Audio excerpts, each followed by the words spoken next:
चतुर्थ काल आएगा तो उसमें क्या 14 कुलकर होंगे, और यदि वे 14 कुलकर होंगे तो वे किस तरह का मार्गदर्शन जो सामान्य जनता है उसको प्रदान करेंगे।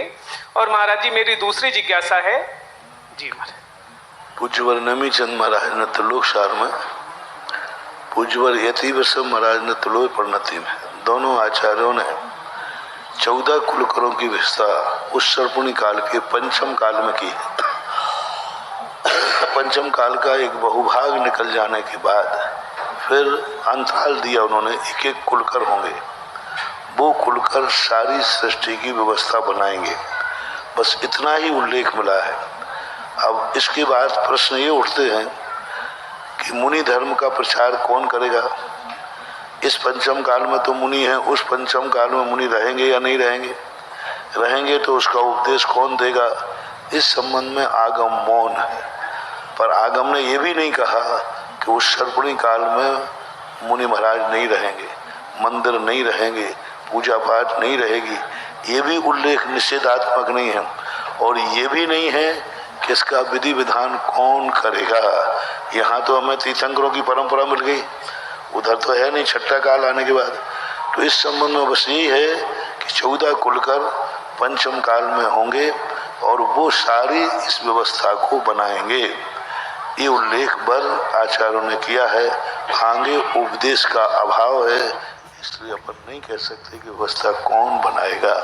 महाराज जी मेरी दूसरी जिज्ञासा है कि जैसे पंच परमेष्ठियों की प्रतिमाएं स्थापित होती हैं तो आचार्य उपाध्याय साधु इनकी प्रतिमा किस प्रकार से मतलब इनकी स्थापना होती है, और वर्तमान में जो महाराज या जो आचार्य समाधिस्थ हो चुके हैं क्या उनकी उसी आकार की प्रतिमा स्थापित करके उनकी पूजा आदि करना। पहली बात है कि पंच परमेष्ठि की स्थापना के संबंध में आगम में उल्लेख है, लेकिन वर्तमान में तदाकार रूप नहीं है।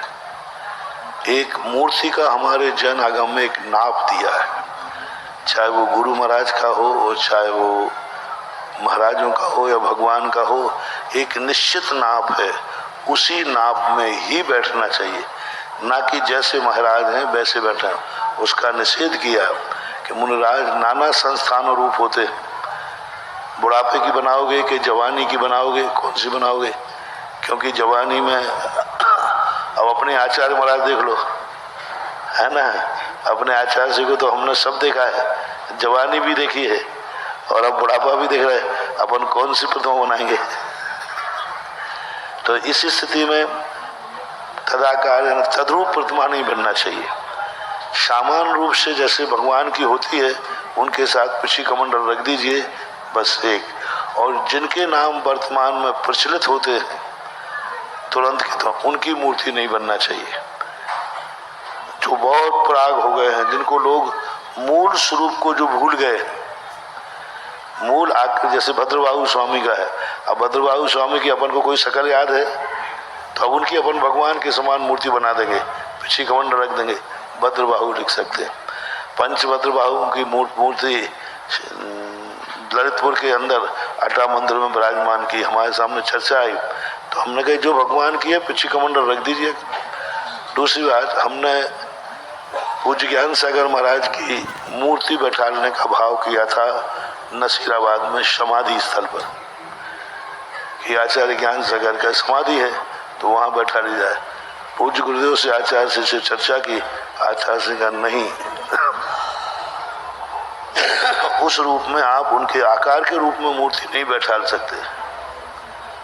और अभी सबकी दृष्टि हो तो हमने कहा ठीक है हम भगवान जैसी बैठा दें। तो लोगों की दृष्टि में अभी उनकी शकल बसी है तो दर्शन करते हुए उनके भाव कि महाराज ऐसे थे ही नहीं जैसे आपने बैठा दिए। तो फिर स्टेचू बैठा लो। स्टेचू जानते, स्टेचू पूजनी नहीं है। जैसे अपन कहीं भी बैठा देते स्टेचू, गांधी जी का स्टेचू, स्टेचू अलग है, वंदनीय पूजनी नहीं होगा। लेकिन जिन भगवान की मूर्ति है उनकी नहीं बैठना चाहिए। बैठाल रहे हैं उसके दुष्परिणाम है, बैठालने वाले को नुकसान है, जो पूजेगा उसको नुकसान है और मंदिर का अतिशय भी खत्म होता है। क्योंकि नाप से अलग मूर्ति जो भी बैठेगी वो कहीं ना कहीं से नुकसान करेगी, ऐसा जनसेन स्वामी ने प्रतिष्ठा पाठ के अंदर उल्लेख किया है।